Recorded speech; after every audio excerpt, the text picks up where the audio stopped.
Malungkot ang kalagayan ng mamamayang Pilipino pagkatapos ng malaking bagyo. Para matulungan ang lahat, nag-aalok ang Marvins ng 80% diskwento sa mga pressure cooker mula sa Japan. Pagkatapos ng malaking bagyo, nasira din ang bodega ko dahil sa pagbaha.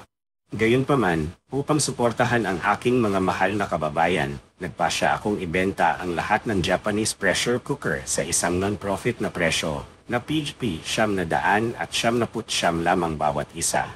Ang pressure cooker ni Marvin ang pinakamagandang solusyon kumpara sa mga tradisyonal na pressure cooker na madaling sumabog, tumagas, at dumikit sa kaldero. Ang 304 stainless steel na material ay hindi kinakalawang, lumalaban sa init, at ligtas sa ilalim ng mataas na presyon. 8 litro na kapasidad na angkop para sa lahat ng pamilya sa paggawa ng mga nilaga, sopas, pritong patatas, at steamed dish. Ang pressure cooker ay natatakpan ng 3 layer ng non-stick coating upang makatulong na pigilan ang pagkain na dumikit sa ilalim ng palayok na ginagawang madali itong linisin.